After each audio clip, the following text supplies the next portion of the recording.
Jesus knew that his hour had come to depart from this world and go to the Father. Having loved his own who were in the world, he loved them to the end. The devil had already put it into the heart of Judas, son of Simon Iscariot, to betray him.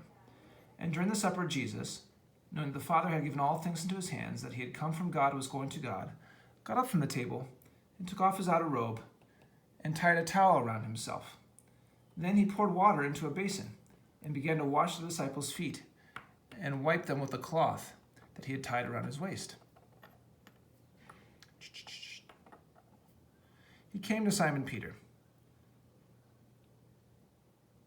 who said to him, "Lord, are you going to wash my feet?" Jesus answered, "You do not know what I am doing, but later you will understand." Peter said to him, "You will never wash my feet." Jesus answered, "Unless I wash you, you have no share with me." Simon Peter said to him, "Lord, not my feet also, but also my hands and my head."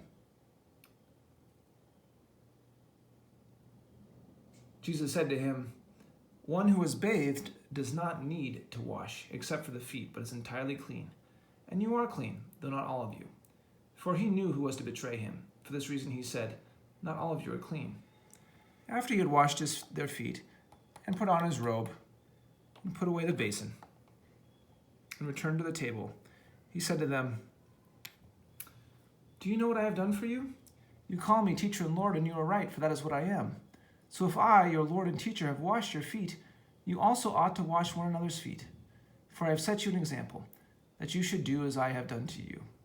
Very truly I tell you, servants are not greater than the master, nor are messengers greater than the one who sent them. If you know these things, you are blessed if you do them. I am not speaking of all of you." And then, when he had gone out, Jesus said, "Now the Son of Man has been glorified, and God has been glorified in him. And if God has been glorified in him, God will also glorify him in himself and will glorify him at once. Little children, I am with you for only a little longer. You will look for me. And as I said to the Jews, so now I say to you, where I am going, you cannot come.